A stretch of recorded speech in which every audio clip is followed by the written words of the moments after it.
I say this as a guy who was a Republican for 20, 25 years. So much of that also comes from just an overwhelming sense of victimhood.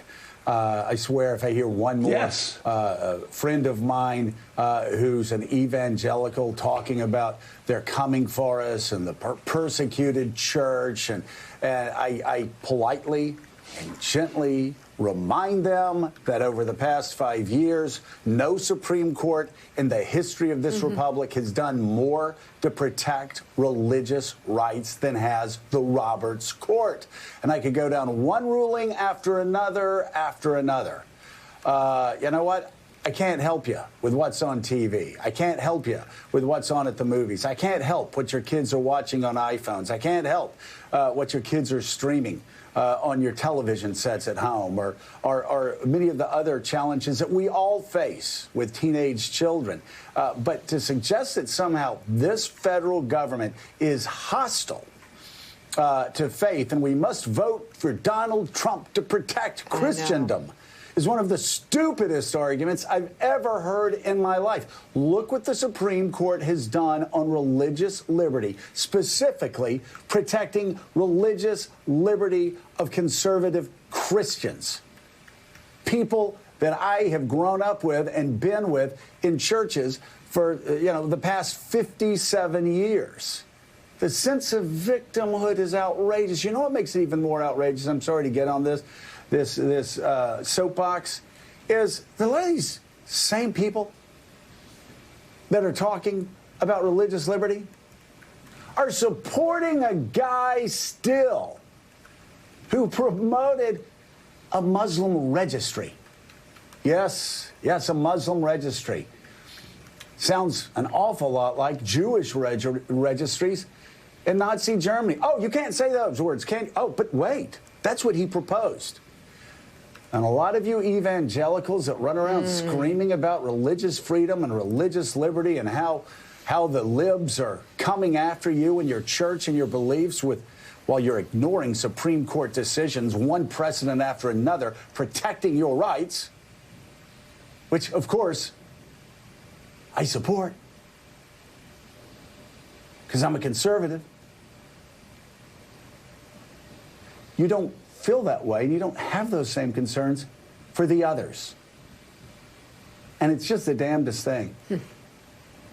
You talk about pro-life, you talk about protecting unborn babies, you just don't care about babies that are born, that are locked in cages. Oh, you say, oh, it's Barack Obama. No, it wasn't Barack Obama's policy to deliberately find children and lock them up, but that was Donald Trump's policy. In fact, they had a cabinet meeting where everybody raised their hands to support it, except for Christian Nielsen.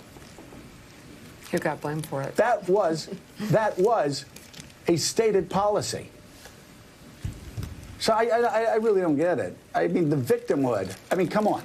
Stop being a victim. Stop being a snowflake. I got the same, most likely, a lot of the same beliefs that you have.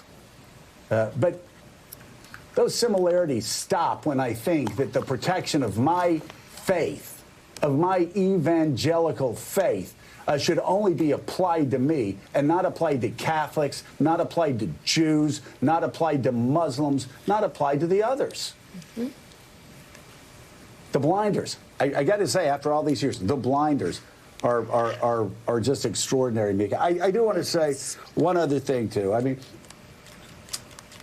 again, there are people, now I'm going to upset maybe some people on the left. There are people who are acting like it's the end of the world because we may have divided government. I go back again to Thomas Ricks' book that's coming out in the next couple of weeks, where, again, the separation of powers, this frustration that stops tyrants from taking over governments or stops parties from darting too far in one direction or the other direction, that is not a bug of our government. That is a feature. That is not a bug in the Constitution. That is a feature. Those of you talking about how we need to change the Constitution, you need to take a long, cold shower.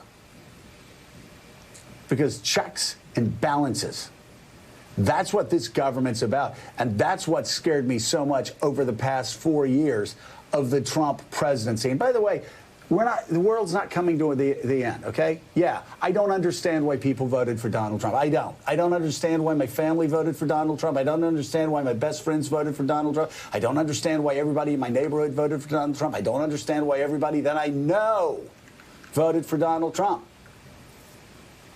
But I got to get along with them. I love them. I'm not going to throw away 57 years of friendships over one election.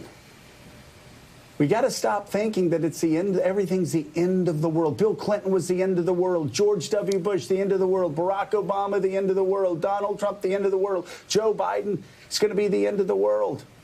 You're in good company. As Rick said in his book, George Washington died believing that the republic he built was doomed. Thomas Jefferson died believing the Declaration of Independence that helped launch the United States of America was doomed. They died pessimists, believing their government and their nation was moving in the wrong direction. We're still here. And we'll survive 4 years or 8 years of Donald Trump. We'll survive 4 years or 8 years of Joe Biden. It's time for us to take a deep breath and just move forward with our lives and stop obsessing so much over politics.